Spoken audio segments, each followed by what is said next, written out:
Did you know, for decades, California was seen as the safest possible home for America's most powerful companies? Silicon Valley was not just a region, it was an assumption. If a company reached global scale, it stayed in California.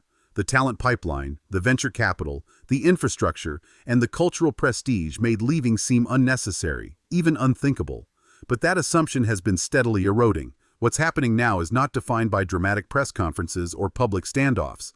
Instead, it's unfolding quietly through regulatory filings, real estate listings, and strategic relocations that only reveal their significance when viewed together. One of the clearest examples came late in 2020.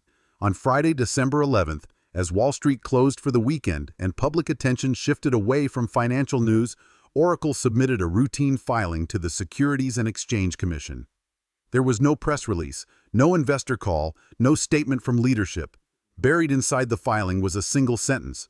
Oracle had changed its corporate headquarters from Redwood City, California, to Austin, Texas.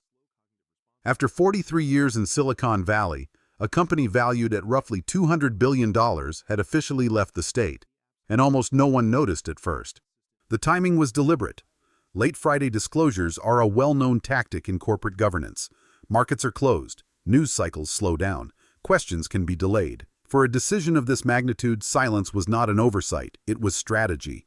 Oracle's headquarters had sat for decades along the Redwood Shores Lagoon, a glass and steel campus that symbolized Silicon Valley's rise from a regional tech hub to a global economic engine. Its presence reinforced the idea that California was permanent. Yet the departure came without ceremony. No farewell, no explanation beyond the minimum required by law. It felt less like a relocation and more like a quiet extraction, an exit designed to avoid attention. Officially, Oracle cited a more flexible employee work location policy, reflecting the post-pandemic shift toward remote work. There was no mention of taxes, no discussion of regulatory burden, no acknowledgement of costs or long-term strategy, just a carefully crafted sentence that complied with disclosure rules while revealing almost nothing.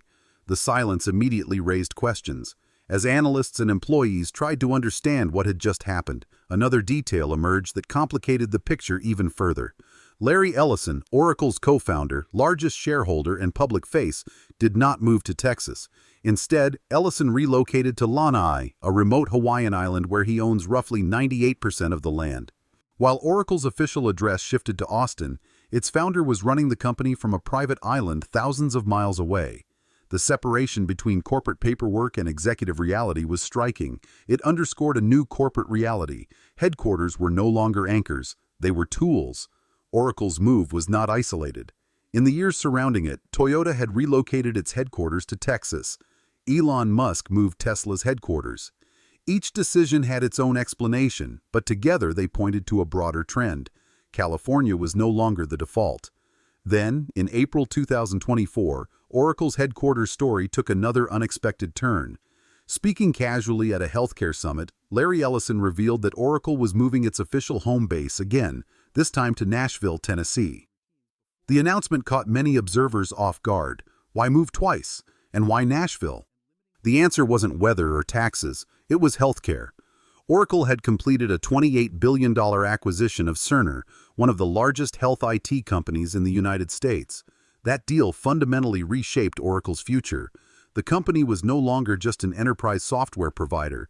It was becoming a major player in healthcare data, hospital systems, and government-linked infrastructure. Nashville was a strategic choice. The city is the center of America's healthcare industry, home to 18 publicly traded healthcare companies and nearly $100 billion in annual healthcare revenue. Proximity mattered, access mattered, industry alignment mattered. Oracle committed to building a $1.2 billion campus on 60 acres of riverfront land. The design would come from the same architects behind Apple Park, signaling long-term intent. Tennessee approved $65 million in performance-based incentives, tied directly to job creation and investment milestones. Oracle signed a binding agreement to create 8,500 new jobs, each paying an average of $11,000 per year. Annual payroll was projected to approach $1 billion, and unlike many incentive deals, this one included strict clawback provisions. If Oracle failed to deliver, the money would be repaid. This move was not quiet. It was public, strategic, and forward-looking.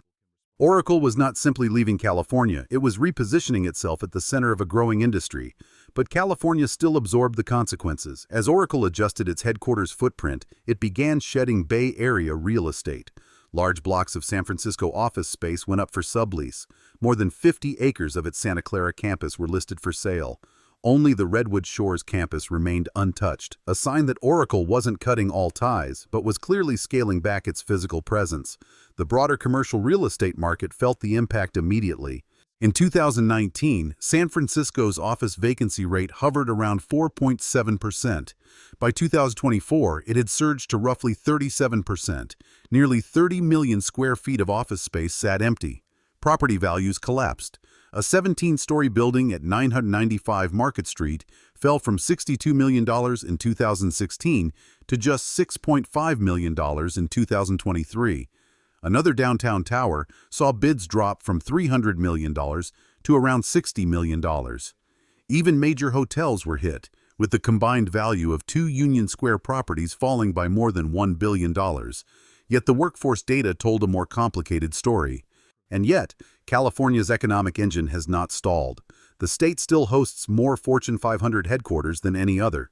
In 2024, it captured nearly 49% of all U.S. venture capital, $81 billion. Its talent density, research institutions, and innovation ecosystems remain unmatched. This is the paradox now defining California's future. Corporate headquarters have become fluid. Capital is mobile. Talent follows opportunity rather than tradition. States compete not just on prestige, but on stability, predictability, and alignment with industry needs. Oracle's story is not simply about one company leaving. It is a signal of a new era, one where companies move quietly, reposition strategically, and remain unbound by geography. California now stands on a razor's edge. Adaptation is possible, reinvention is possible, but the margin for error is thinner than it has ever been. The next move isn't Oracle's to make, it's California's, and what happens next will help determine the future geography of American business.